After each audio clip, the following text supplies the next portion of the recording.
नमस्कार दोस्तों, मैं लक्ष्य पांडे आज आप लोगों को टेंस के बारे में जानकारी दूंगा। यह टेंस हर जगह हमें लाभ देता है, चाहे हम छोटे हों, चाहे हम बड़े हों, चाहे हम किसी कंपटीशन परीक्षा में बैठे। तो आइए आज बात करते हैं टेंस के विषय में।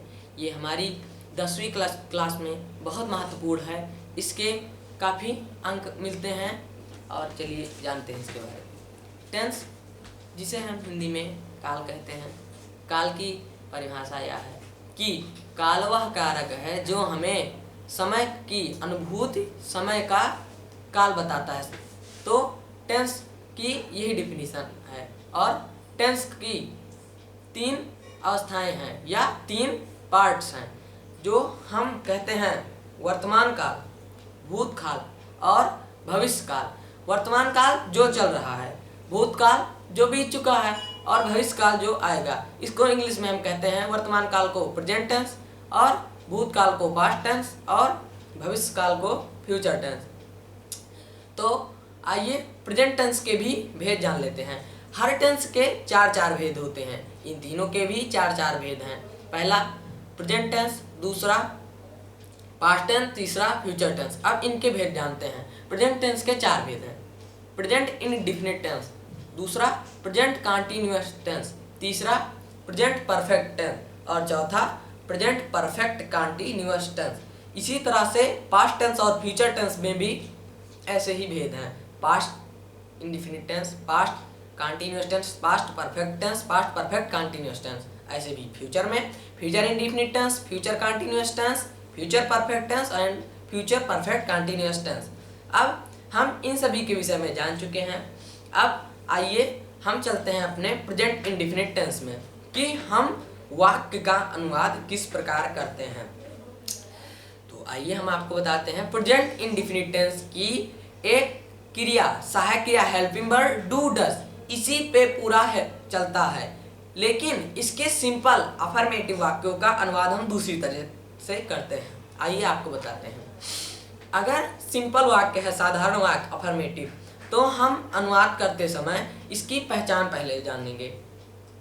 इसकी पहचान यह है कि जिस काल के अंत में जिन वाक्यों में ता है, ती है, ते हैं, ती हूँ आदि शब्द आते हैं, प्रेजेंट इंडेफिनिट टेंस कहलाते हैं। आपको पहचानने में कोई परेशानी नहीं होगी। लास्ट में आप देख लीजिए, ता है, ती है, ते हैं, ती हूँ आदि शब्द आएंगे तो जान लीजिए कि यह हमारा कौन सा टेंस है, प्रेजेंट इंडेफिनिट टेंस। तो आइए अब इसके बारे में आगे जानते हैं। जैसे वह खाना खाता है, तो अब हम इसका ट्रांसलेशन करेंगे ही ईट्स फूड।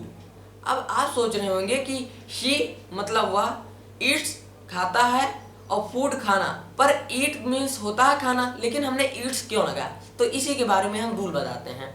रूल ये होता है कि पहले हम कर्ता का अनुवाद करते हैं, फिर हम कर्ता के अनुसार क्रिया, अगर कर्ता सिंगुलर है तो हम उसमें एस या ईएस लगाएंगे और यदि प्लूरल है तो हम बहुवचन की क्रिया ऐसे ही रहने देंगे, फर्स्ट फॉर्म में ही रहने देंगे। फिर हम आखिरी में ऑब्जेक्ट का अनुवाद कर देंगे। जैसे वह खाना खाता है, तो पहले वह की करेंगे, ही खाता है, ईट।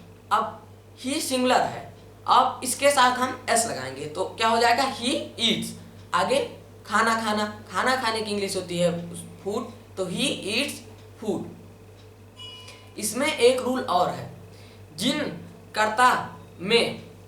कर्ताओं में सिंगुलर वर्ड है, एस या ईएस कहाँ लगता है, आपको आगे की वीडियो में हम अगले टेंस में, प्रेजेंट कंटीन्यूअस टेंस में हम आपको बताएंगे। तो चलिए आज आगे चलते हैं निगेटिव टेंस में। तो निगेटिव वाक्यों में हम क्या करते हैं कि जैसे इसमें भी ता है, ती है अंत में आता है। पूरे प्रेजेंट इंडेफिनिट टेंस में ता है, ती है आएगा, चाहे वो अफर्मेटिव हो, चाहे निगेटिव हो, चाहे इंट्रोगेटिव हो, चाहे इंट्रोगेटिव प्लस निगेटिव हो। तो आप परेशान मत होइए, बस यही ध्यान रखिए कि अंत में क्या है, ता है, ती है, ते हैं, तो हैं। तो इससे हम समझ जाएंगे प्रेजेंट इंडेफिनिट टेंस है। अब हमको कैसे अनुवाद करना है इसके बारे में हम आपको आगे बता रहे हैं। तो निगेटिव टेंस में, निगेटिव सेंटेंस में हम देखेंगे कि क्या पहले हमारा है कर्ता, जैसे वह खाना नहीं खाता है, he does not eat food, इसका ट्रांसलेशन ये होगा। अब आप सोच रहे होंगे कि ही मीन्स वह, डज नॉट मतलब नहीं खाता है, और ईट मीन्स वही खाने की अंग्रेजी, और फूड मीन्स खाना। तो आप सोच रहे होंगे डज नॉट कहाँ से आ गया, तो हम बताते हैं डज नॉट कैसे आ गया। पहले हम कर्ता लिखते हैं, कर्ता के अनुसार डू या डज लगाते हैं, फिर हम ऑब्जेक्ट लिख देते हैं और उसके बाद वाक्य का अनुवाद हो जाता है। तो हम बताएंगे कि डू डज कैसे लगता है। वही सिंगुलर प्लूरल की बात आ जाती है, सिंगुलर के साथ डज लगता है और प्लूरल के साथ डू लगता है। ही सी इट तथा सिंगुलर वर्ड्स के साथ डज तथा आई बी यू दे तथा प्लूरल सब्जेक्ट्स के साथ डू का प्रयोग होता है। तो आप तो अब जान गए होंगे। अब हम डू का भी उदाहरण देख लेते हैं। जैसे हम मैदान में नहीं खेलते हैं, तो हम मैदान में नहीं खेलते हैं, लास्ट में क्या है आपका ता ती ते आया है, तो इससे आप पता चलता है कि हमारा कॉन्स्टेंस है, प्रेजेंट इंडेफिनिट। अब हम इसका ट्रांसलेशन करते हैं। तो चलिए आते हैं। हम एक लोग तो कहेंगे नहीं, जैसे एक लड़का है, एक लड़की है, या कोई बच्चे हैं, तो एक लोग को कहेंगे नहीं हम, मतलब समूह है, तो इससे क्या बोध होता है कि बहुवचन है, एक वचन नहीं है। तो हम क्या लगाएंगे, इससे हमारा क्या बोध होता है, डू लगाएंगे। अभी हमने आपको बताया सिंगुलर के साथ डज व प्लूरल के साथ डू लगाएंगे। तो अब हम बताते हैं इसका translation. We do not play in the field, हम मैदान में नहीं खेलते हैं। और आपको हम उदाहरण बता देते हैं कि मैं पुस्तक नहीं पढ़ता हूँ। चलिए अब आप बताइए क्या लगेगा।